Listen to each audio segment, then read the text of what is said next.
Esto es Fotohobby, un espacio para platicar sobre diversos temas relacionados con fotografía desde la perspectiva de un fotógrafo aficionado. Acompáñenme.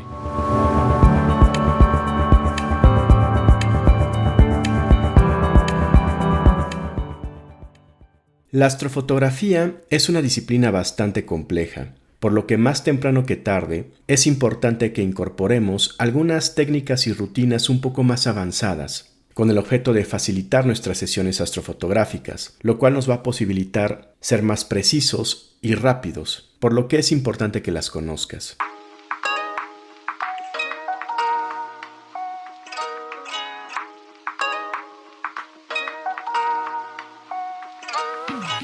¿Qué tal? Soy Alberto.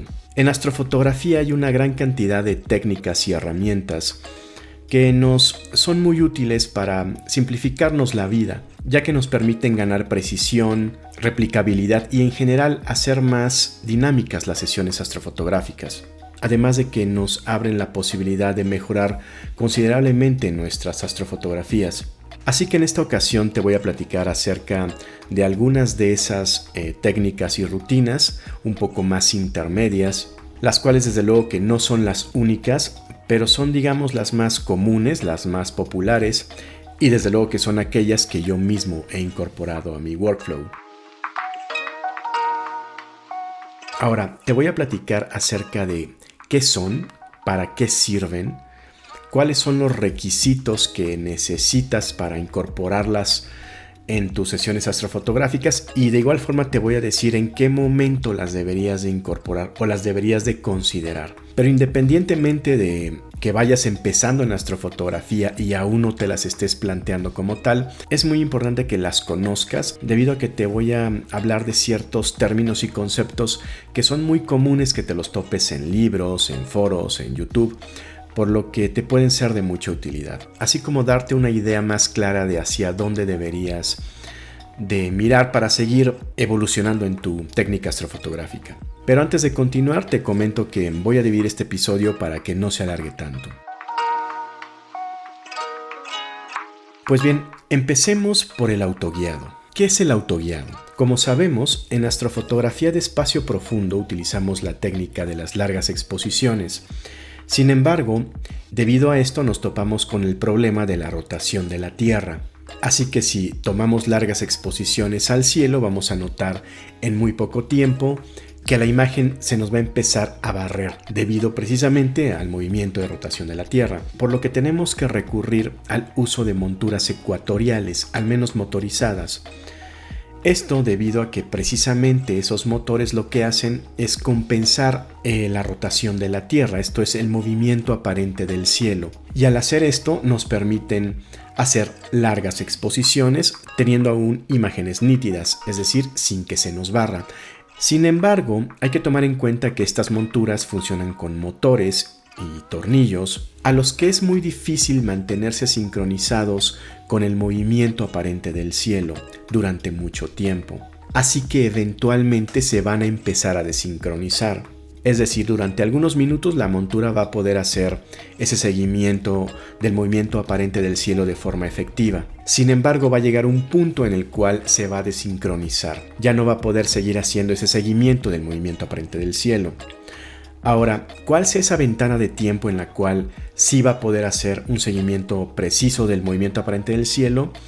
Depende mucho de la calidad de la propia montura, de qué tan preciso haya sido con la alineación de la montura con el eje de rotación terrestre, es decir, con la estrella polar, pero también y primordialmente con la distancia focal de la óptica que estés usando.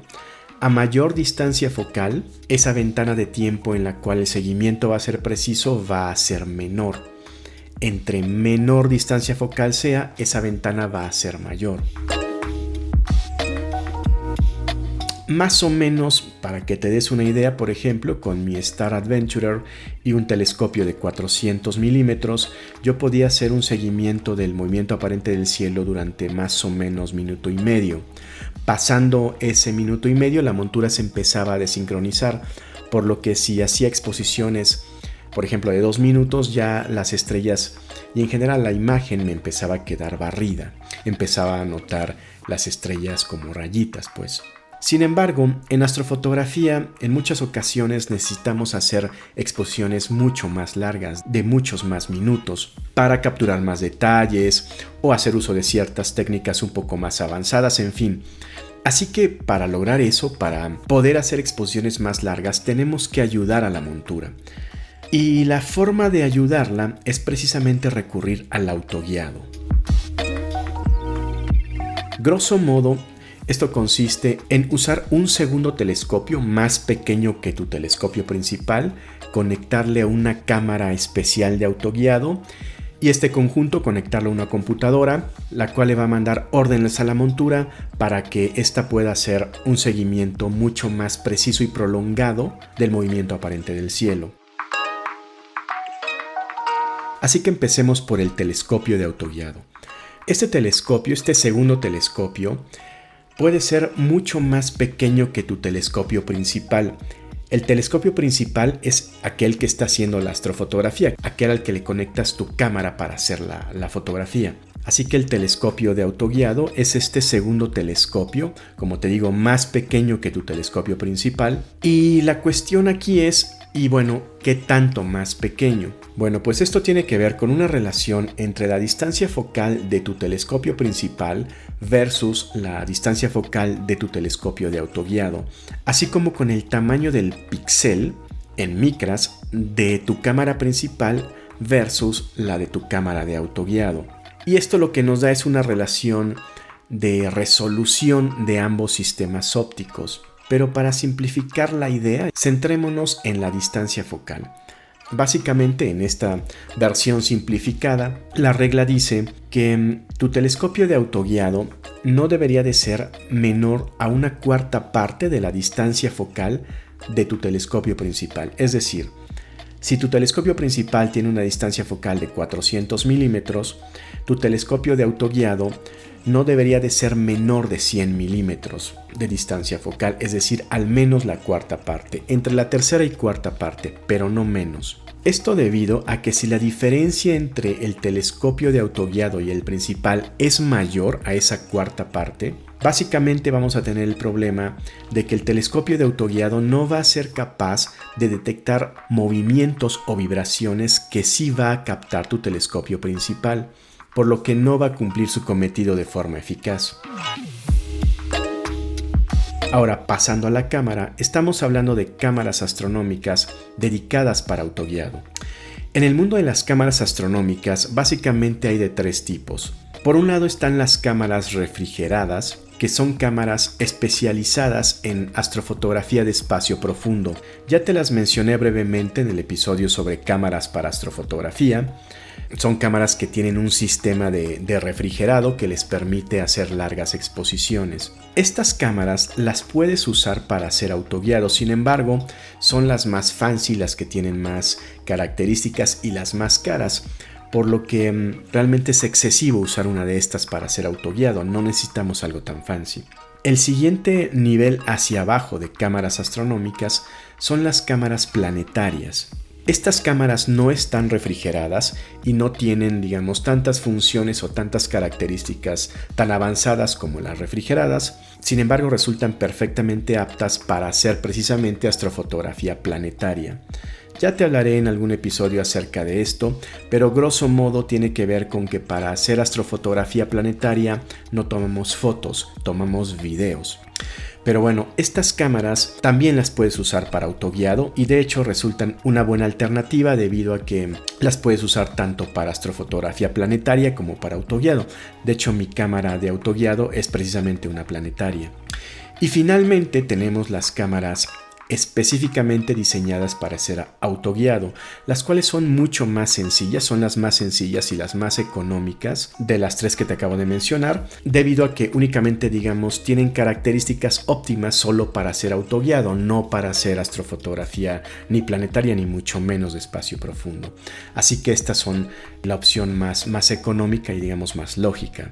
Y este conjunto de tu telescopio de autoguiado y tu cámara de autoguiado, lo ideal es que sean ligeros y pequeños, porque la solución más común, la más sencilla de autoguiado, es el que se conoce como autoguiado en paralelo, que básicamente consiste en que colocas tu telescopio de autoguiado conectado a la cámara de autoguiado sobre tu telescopio principal, típicamente, por ejemplo, en la zapata para el Finder. Así que resulta necesario que no sean tan pesados ni grandes, justamente para que no le agreguen mucho peso a tu montura.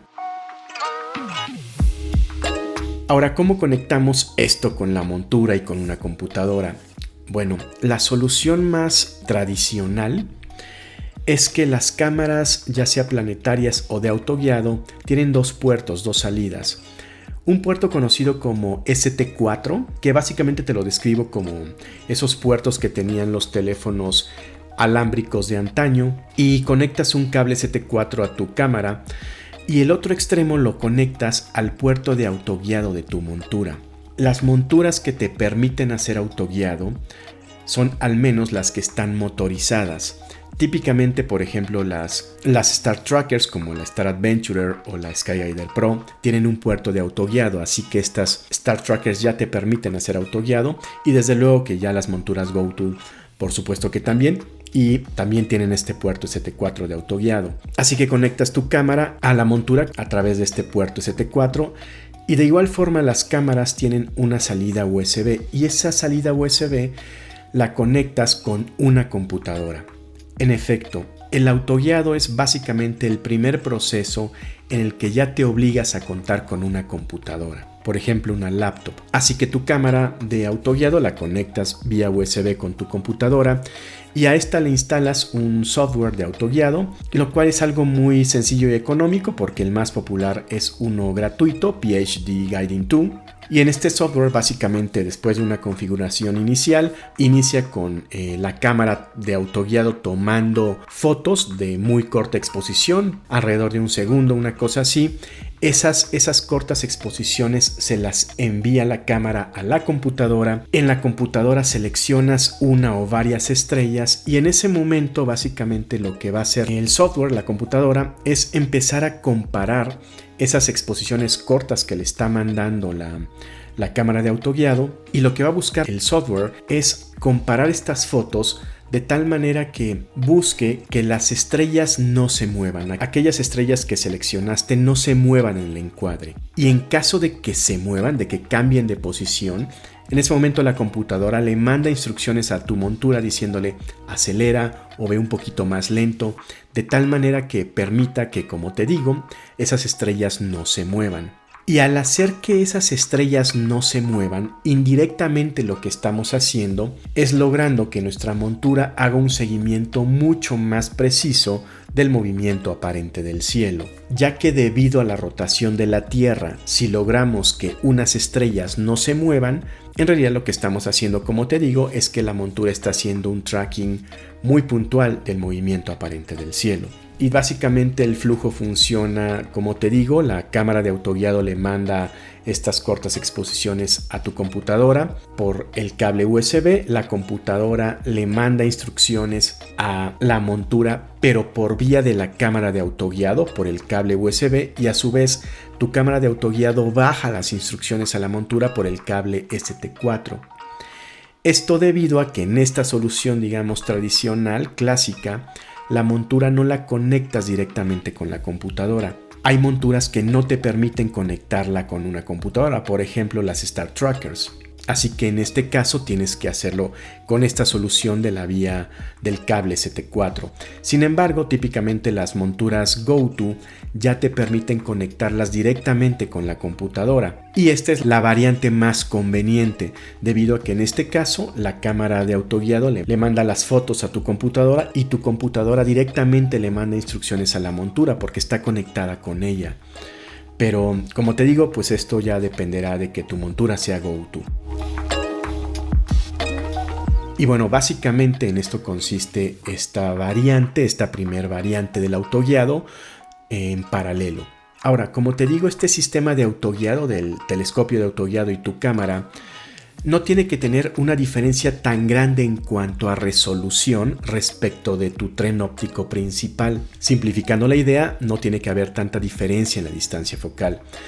Sin embargo, cuando ya nos movemos a distancias focales más grandes, típicamente a partir de 1000 milímetros por ahí hacia arriba, en estos casos ya la óptica es tan sensible a cualquier mínima vibración, a cualquier mínimo movimiento, que esta solución del autoguiado en paralelo ya no resulta conveniente. Así que tenemos que recurrir a una segunda variante, la conocida como off-axis guiding o guiado fuera de eje. Básicamente en este caso consiste en que el propio telescopio principal va a servir también como telescopio de autoguiado. Y básicamente cómo funciona esta solución es que conectas un accesorio conocido como off-axis guider entre tu telescopio y tu cámara principal. Este off-axis guider es como una especie de splitter que toma parte de la luz que entra por tu telescopio principal y lo divide hacia otro lado mediante un prisma. Y en ese otro lado existe una conexión en la cual pones tu cámara de autoguiado. Así que en este caso tu cámara de autoguiado también está conectada a tu telescopio principal, por lo que ambos sistemas ópticos, llamémoslo así, tienen la misma distancia focal, por lo que resultan mucho más precisos. Lo cual, como te digo, es indispensable cuando trabajamos con distancias focales masivas.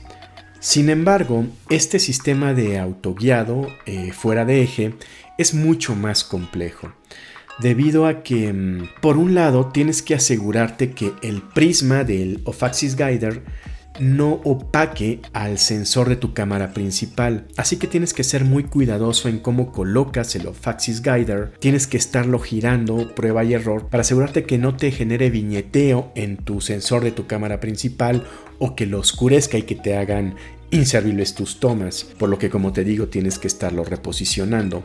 Pero adicionalmente, debido a que la cámara de autoguiado únicamente ve un campo de visión muy pequeño, debido a que la luz que capta el prisma del off-axis guider es pequeño, pues en ese pequeño campo de visión tienes que encontrar estrellas para hacer el autoguiado. Y muchas veces no las vas a encontrar, así que de nuevo tienes que estar reposicionando el prisma y el off-axis guider, dándole vueltas a efecto de por fin encontrar un campo en el que puedas ver estrellas para hacer el autoguiado. Así que si bien la técnica del off-axis guiding la puedes usar con cualquier telescopio, debido a las complicaciones que representa, generalmente se reservan solo para, como te digo, aquellos casos en los que resulta indispensable, como cuando trabajamos, como te digo, con telescopios de largas distancias focales. Y en cuanto al resto de conexiones, funcionan exactamente igual que en el guiado en paralelo. Y finalmente, te voy a hablar de una tercera opción que consiste en un on-axis guiding. Básicamente consiste en que tu misma cámara principal tiene un sensor principal, pero además un segundo sensor de autoguiado. Básicamente es una cámara con dos sensores, al menos es lo que nos permite hasta ahora la tecnología. Y como te digo, uno hace la fotografía como tal y un segundo sensor, que generalmente está un poco arriba, es el que capta las imágenes para hacer el autoguiado. Por eso se le llama on-axis guiding.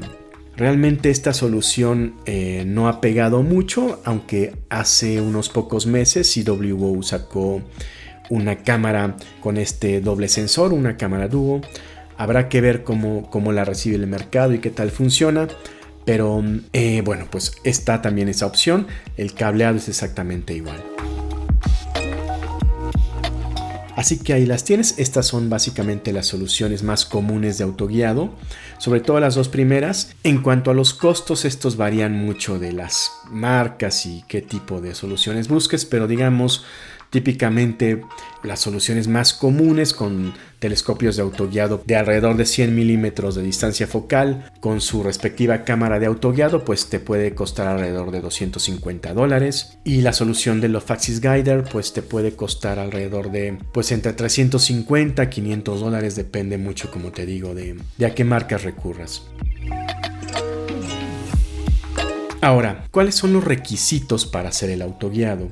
Pues básicamente, más allá del equipo como tal de autoguiado, ya te digo, tu telescopio de autoguiado o tu off-axis guider, así como tu cámara de autoguiado, necesitas una montura que te permita hacer el autoguiado. Y esto implica que tenga un puerto de autoguiado y o que sea una montura GoTo. Como te comento, típicamente algunas Star Trackers como la Star Adventurer y la Skyguider Pro tienen un puerto de autoguiado y te permiten utilizar esta técnica, y desde luego que también las monturas GoTo, así que al menos necesitarías ya una montura de este tipo, y desde luego que una computadora, al menos por ejemplo una laptop. Y finalmente, ¿en qué momento resulta conveniente que incorpores el autoguiado en tus sesiones astrofotográficas? Pues yo te diría que as soon as possible. En cuanto ya domines, digamos, el manejo de tu telescopio con tu cámara y el manejo de tu montura, y ya sepas cómo hacer estas largas exposiciones de varios minutos, en fin, ya domines la técnica más básica de astrofotografía, yo creo que ya en ese momento estás listo y es muy conveniente que incorpores el autoguiado a tus sesiones, ya que haciendo uso del autoguiado, como te comento, pues puedes elevar enormemente tus tiempos de exposición. A manera de ejemplo, yo con autoguiado en mi Star Adventurer, pues ya podía lograr exposiciones de 5 minutos sin ningún problema. Pero desde luego que las puedes aumentar muchísimo más, 10, 20 minutos, en fin, lo cual tendrá la gran ventaja, como te comenté, de que vas a poder tomar fotografías captando más detalles al ser exposiciones más largas o hacer uso de técnicas un poco más avanzadas.